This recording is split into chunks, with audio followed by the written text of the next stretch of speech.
So after we do the MLD for the lower extremity, we're going to do skincare by putting lotion in the leg. We're gonna do it from the foot. And we use a low pH lotion in the entire leg.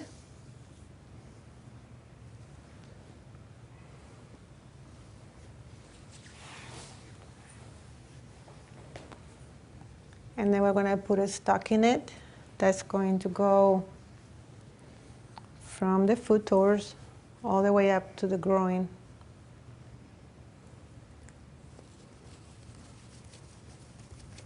The stockinette is going to protect the skin from the bandages and the bandages from the skin. And this is 100% cotton.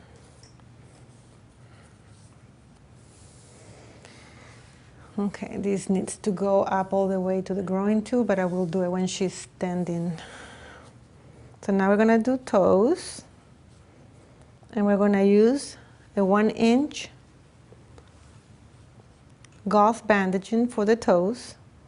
We're gonna start rolling on the dorsum of the foot towards the great toe. And we're gonna do one by one, from distal to proximal, 100% overlapping, and then 50% overlapping, all the way to the base of the toe. I'm gonna go around, we're gonna call the dorsum of the foot the arch, around the arch, and then we're gonna go again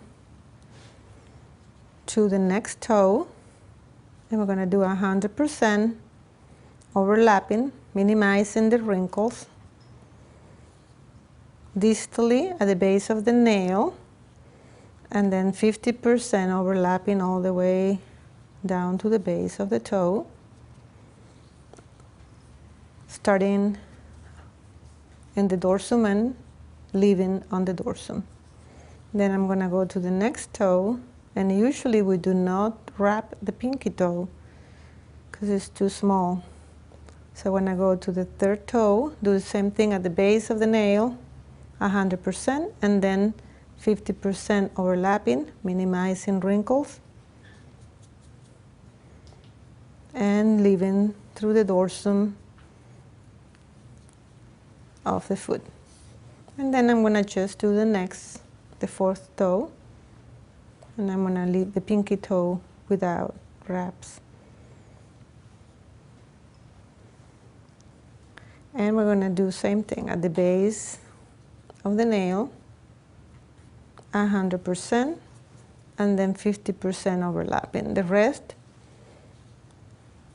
of this bandage, I'm going to just put one on top of the lymphatic lake, what we call MTs, metatarsals, and then up into the dorsum of the foot. And again, you can tape it or you can just leave it there.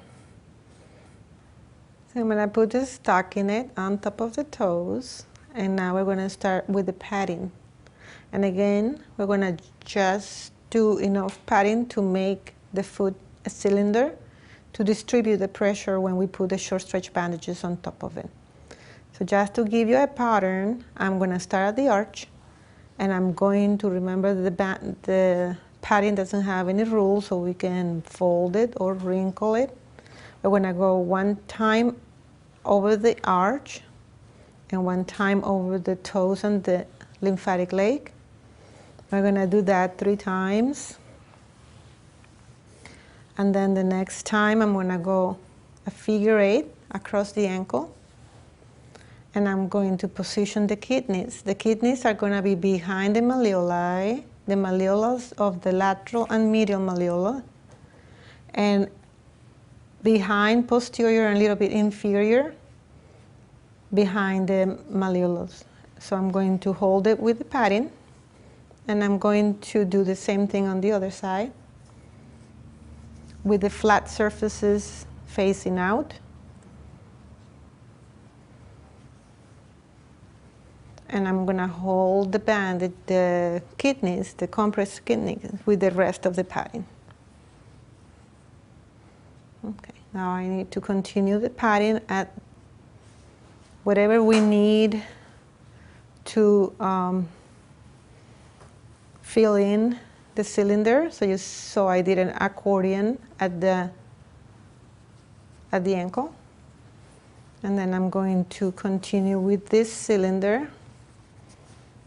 Bring it up now, 50% overlapping. And then I'm going to continue with a bigger padding all the way to the knee. So we're going to do the knee first.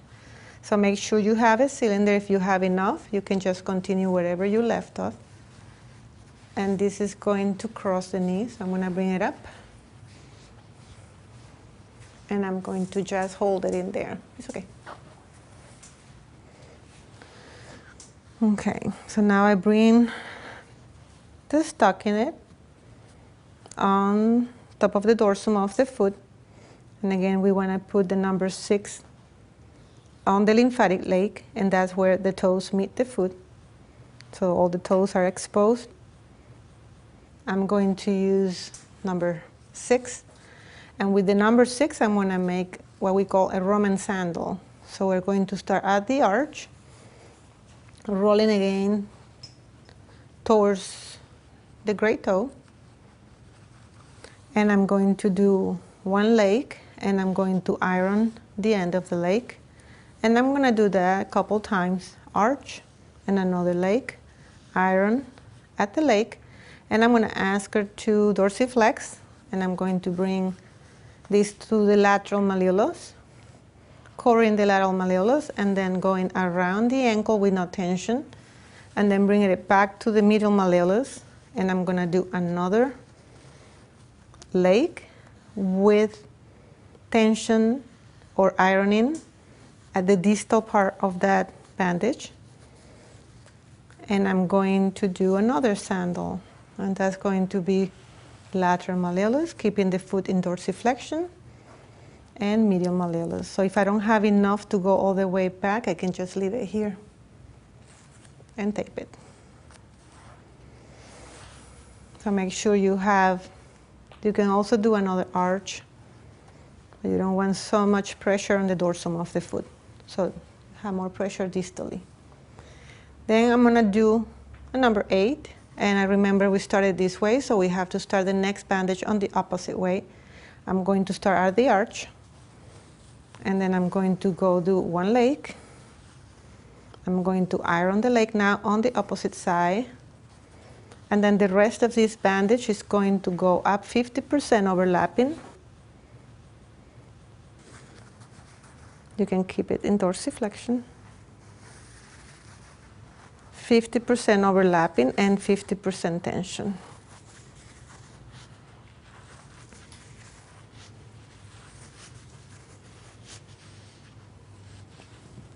Okay, so this is your number 8 bandage. And now I'm going to do the third bandage. It's going to be a number 10. And we're going to do it in the opposite direction. So this will be opposite direction. And we're going to start at the ankle, above the ankle, to anchor. And then we're going to do what we call a has, which is a heel. We're going to cover the heel. We're going to tuck the heel, cover the Achilles tendon, and one more time to the sole. One more time to the leg, iron the leg, distal. And then the rest of the bandage is going to go up 50% overlapping. Or you can actually do a little bit less because you have more bandage underneath this one. 50% tension all the way up.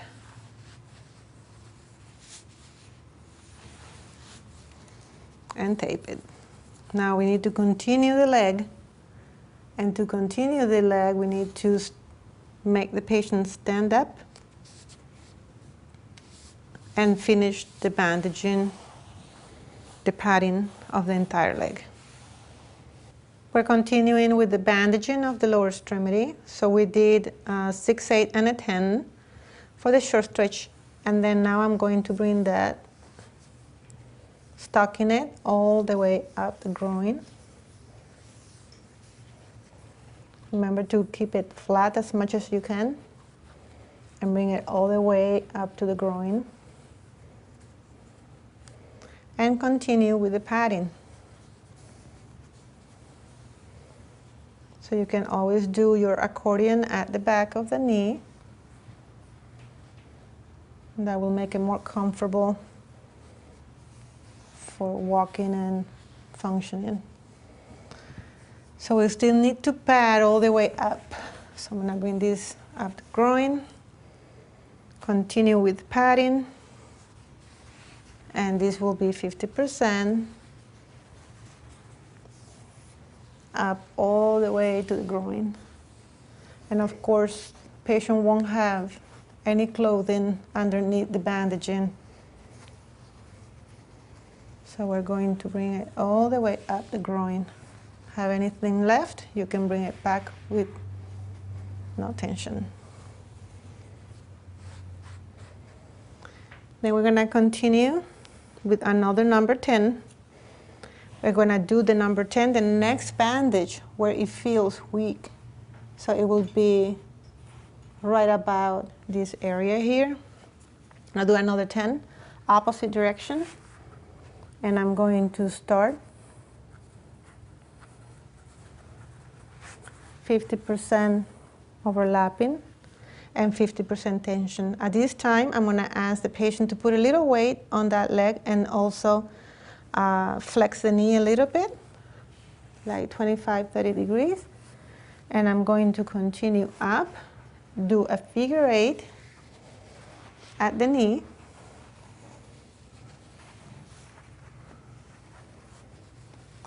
And bring it up again. We can iron the bottleneck. And then I'm going to continue with number 12. So number 12 again is going to start wherever I feel weak, which is going to be below the knee again. This is going to be opposite direction. And I'm going to start below the knee. And then now a little bit less overlapping. And I'm going to bring this bandage up towards the groin.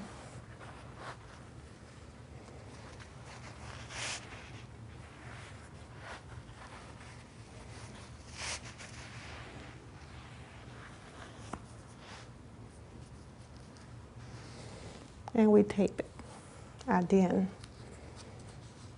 Now, if we were going to put a hip spica on it, that means compression at the lower trunk or compression at the thigh to keep the bandage up. So we just finished the last number 12. We said that if we were going to leave it like that, this will go over. But we're going to finish with the hip spica, which is going to be the 15 centimeter white band that again is going to go against the skin. So she would not have the clothing underneath.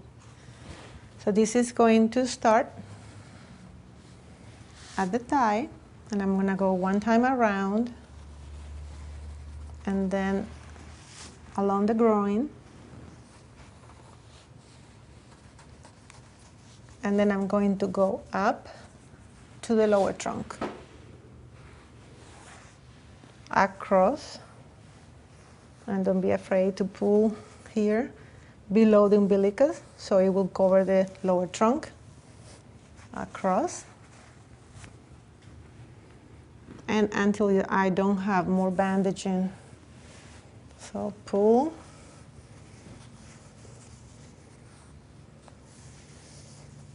and across.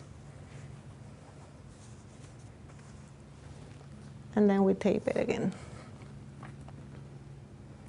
So this will be a complete lower extremity bandaging with trunk involvement with the hip spica.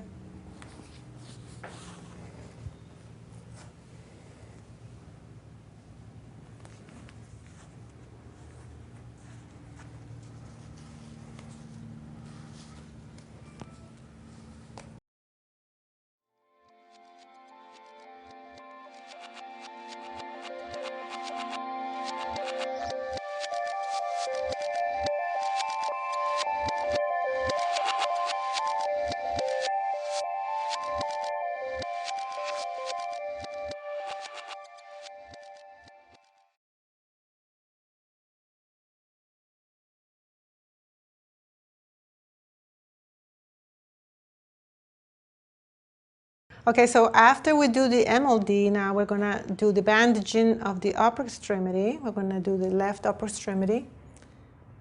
Before we do the bandaging, we're going to moisturize the skin. We use a low pH lotion, and that's going to be from the hand towards the shoulder. You're gonna put the lotion in the entire extremity. After the MLD treatment. And now we're going to put a stockinette in the arm, and this is to protect the skin and protect the bandages. So we're gonna cut it, leave it there. We're gonna cut it so it will leave a little bit of leftover stockinette at the shoulder and a little bit over the fingers. Then we're gonna cut a little hole at the MCPs so we can put the thumb through it. Then we're gonna bandage the fingers.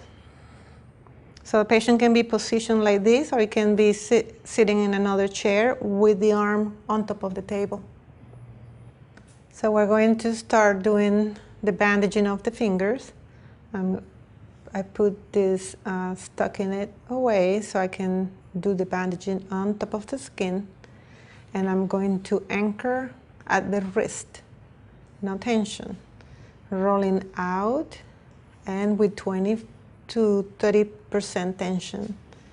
I'm going to go at the base of the thumb, the nail, and I'm going to overlap 100% and then 75% after that. I came in on the dorsum of the hand and left on the dorsum of the hand.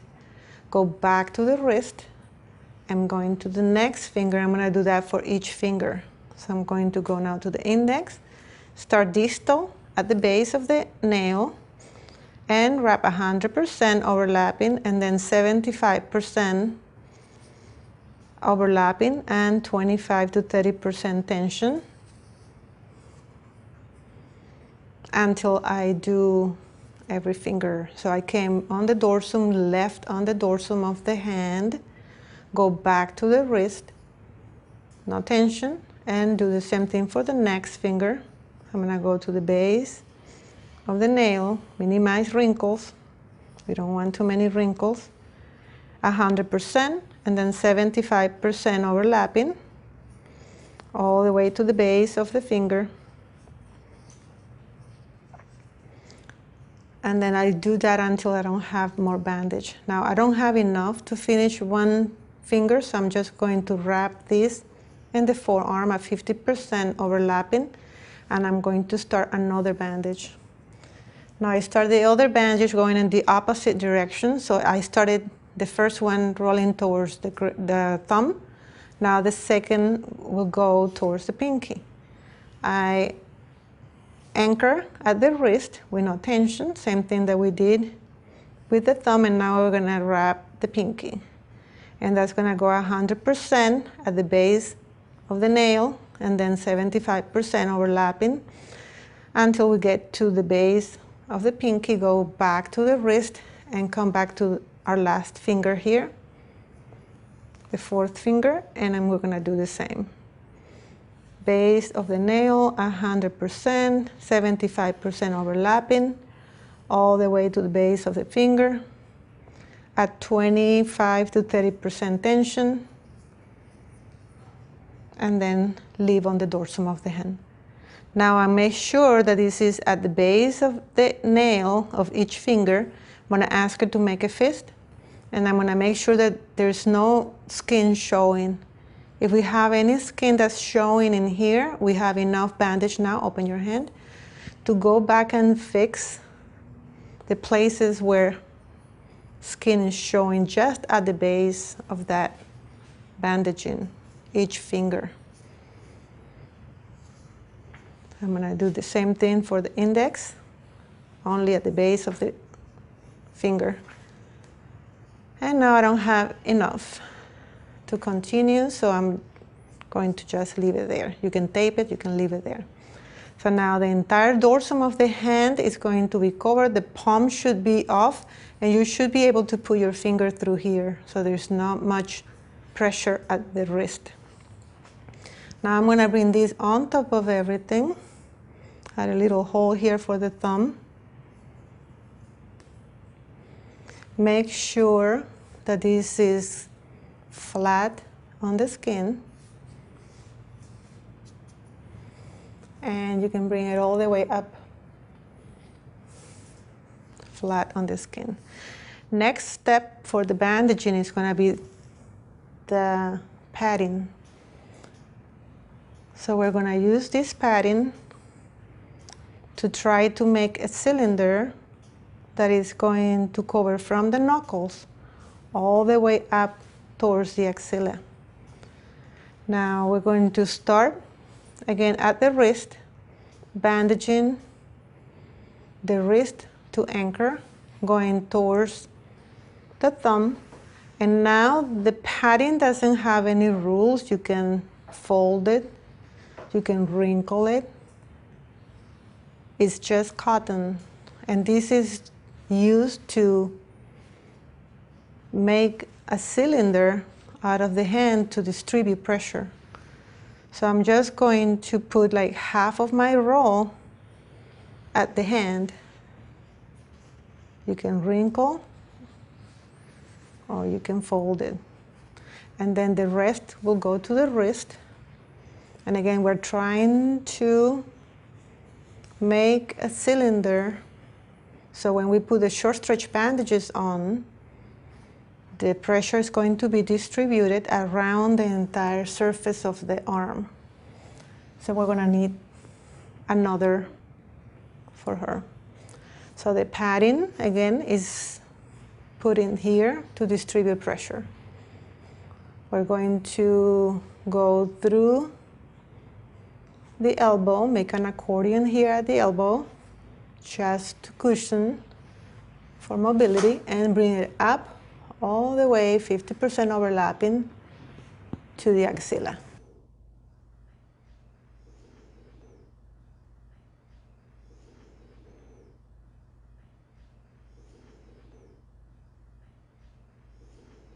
So we finished with the padding, and again, the purpose of the padding will be to create this cylinder, so when we put the compression bandages on top of this, it will distribute the pressure around the entire circumference of the arm. So now I'm going to put the stockinette on top of the padding. Make sure that that's going to be at the base of the knuckles, at the MC. Can you make it? So you're going to be on top of knuckles. Make sure that this bandaging is functional. The patient can use the fingers. And we're going to do the compression bandaging with the short stretch bandages. So short stretch bandages, we say it has only 60% elasticity, high working pressure, low resting pressure. And for the number 6, we're going to start at the wrist again, rolling towards the thumb, and I'm going to anchor, no tension. I'm going to ask her to open your hand, and you're going to go straight towards the thumb, and I'm going to fold towards me, across the palm, keep the roll rolling out, and towards the wrist again. And this is going to be a wrist, a thumb, a wrist. And then the next one goes over the knuckles, and now I'm going to fold towards me, towards the patient. Now I'm folding towards the patient. Remember, the folds are okay. Wrinkles are not good, but the folds are fine. So I'm going to now go to the wrist, and then I'm going to just continue. Thumb, fold towards me, across the palm, wrist, and then knuckles. So we're gonna do a wrist, a knuckle, a wrist, a thumb, until we don't have more bandage. So we run out of bandage, and I leave it 50% tension, 50% overlapping at the wrist.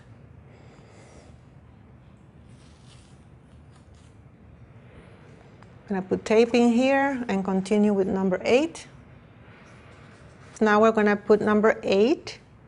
We always want to put it in the opposite direction of how we started. So we started rolling towards the thumb. Now I'm going to start rolling towards the pinky. I'm going to, again, anchor at the wrist. And now I'm going to cover all the ulnar side of the arm, go through the palm, and I'm going to make a pleat so it will go one more time across the knuckles. One more time across the knuckles.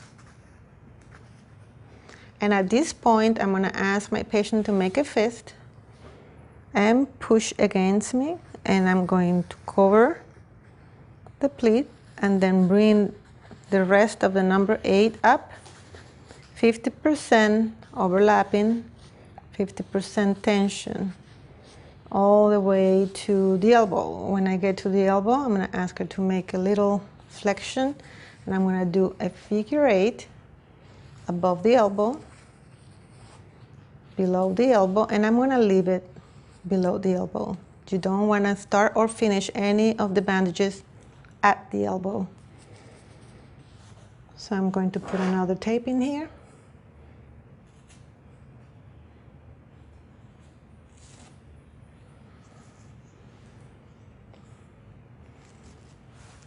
And I'm going to finish with the last bandage, which is a number 10. And I'm going to start this bandage wherever this is weak. We're going to feel this is very strong and it starts getting weak over here. So that's where I'm going to start my next bandage.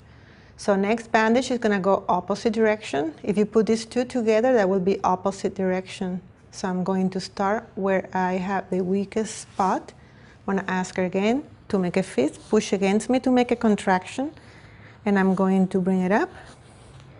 Now I don't have to do a figure 8 with the 10 because I already did it with the 8. I'm just going to go a little bit more, 25% overlapping until I get to the area which I don't have bandage in, and I'll go 50% overlapping, 50% tension, all the way up the axilla. And when I get to the end of the axilla, I'm going to bring whatever's left over, back without tension. And I'm going to tape it. So I'm going to put lots of tape in here so it won't unravel. I'll tape the edges.